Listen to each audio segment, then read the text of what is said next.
Assalamu alaikum. In this video we discuss about the comparative anatomy. Comparative anatomy is also used as the evidence of evolution. What is the comparative anatomy? Comparative anatomy में हम structures को study करते हैं जो fossilise structures होते हैं और living animals के उनको स्टडी करते हैं, उनको आपस में कंपेयर करते हैं और उनकी सिमिलरिटी को ऑब्ज़र्व किया जाता है और फिर एवोल्यूशनरी जो चेंजेस आए हुए होते हैं उनको इंडिकेट किया जाता है। अब इसमें आगे दो तरह के स्ट्रक्चर्स होते हैं, होमोलोगस स्ट्रक्चर्स और एनालोगस स्ट्रक्चर, और दो तरह की एवोल्यूशन होती है, डाइवर्जेंट एवोल्यूशन और कन्वर्जेंट एवोल्यूशन।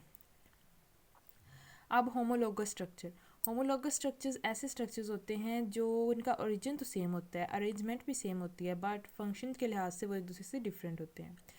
उन स्ट्रक्चर्स को तो होमोलोगस स्ट्रक्चर कहा जाता है, लेकिन उस एवोल्यूशन को हम डाइवर्जेंट एवोल्यूशन कहते हैं। डाइवर्ज का जाना मुख्तलिफ हो जाना, पहले तो वो सेम होते हैं, ओरिजिन तो उनका सेम होता है, but in the case of function they become diverge to each other, या फिर वो मुख्तलिफ हो जाते हैं। तो अब जैसे कि हम अपेंडेजेस हैं इनवर्टिब्रेट्स में, जो उनकी कॉमन अरेंजमेंट होती है ना वो बिल्कुल सेम होती है, बट फंक्शन के लिहाज से एक दूसरे से वेरी करते हैं, क्योंकि ह्यूमंस की जो अपेंडेजेस हैं, हैंड्स हैं, वो उन्हें किसी और पर्पज़ के लिए यूज़ कर रहे होते हैं। लिजर्ड्स, रेप्टाइल्स हैं, अब जो उनके क्लास हैं वो किसी और चीज़ के लिए यूज़ हो रहे होते हैं। इस तरह जो वेल की अपेंडेजेस हैं वो किसी और फंक्शन के लिए यूज़ हो रहे होते हैं।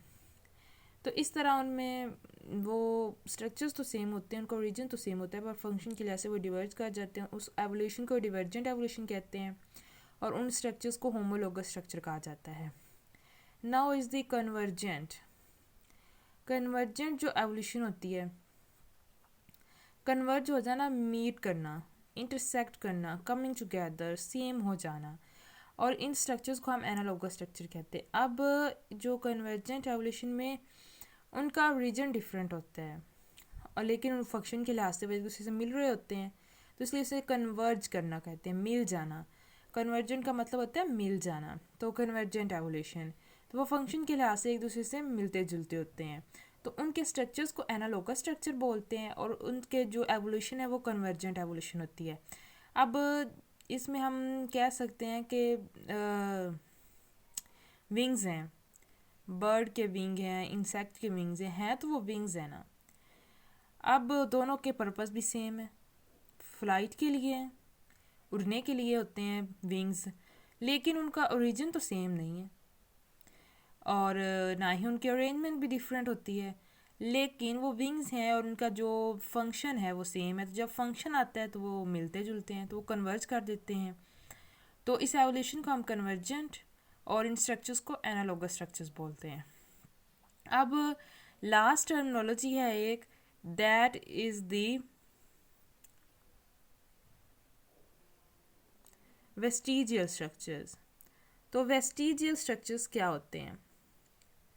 मतलब वो ऐसे स्ट्रक्चर जो अब यूज़फुल नहीं है, अपनी जो यूज़फुलनेस है ना वो लॉस्ट हो चुकी है उनकी। कैसे कि वो हमारे जो अनसेस्टर थे उनमें वो यूज़फुल फंक्शन प्ले कर रहे थे और वो यूज़फुल फंक्शन थे ऑर्गन, बट नाउ वो कोई उनका प्रॉपर फंक्शन नहीं है, वो पोरली डेवलप्ड ऑर्गन्स होते हैं, तो इसलिए उनको वेस्टिजियल स्ट्रक्चर कहा जाता है। अब इसमें बोआ कॉन्स्ट्रिक्टर्स की एक एग्जांपल है, ये एक स्नेक है, रेप्टाइल। तो ये स्नेक काफ़ी ओल्ड स्नेक है, इसके ना स्किन पे लार्ज लार्ज पैचेस प्रेजेंट होते हैं ब्राउन कलर में। तो जो इनकी हाइंड लिम्ब है ना इनमें तो थी, लेकिन अब जो प्रेजेंट रेप्टाइल्स हैं या जो स्नेक्स हैं उनमें पेल्विक बोन एब्सेंट होती है।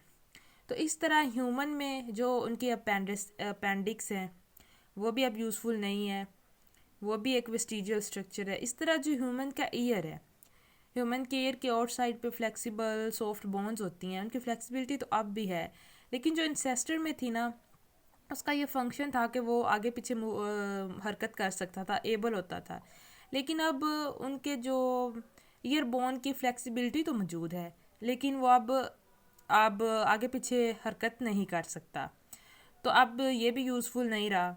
तो this is all about the comparative anatomy. Next, inshallah, we discuss about the molecular biology, that is also the evidence of the evolution.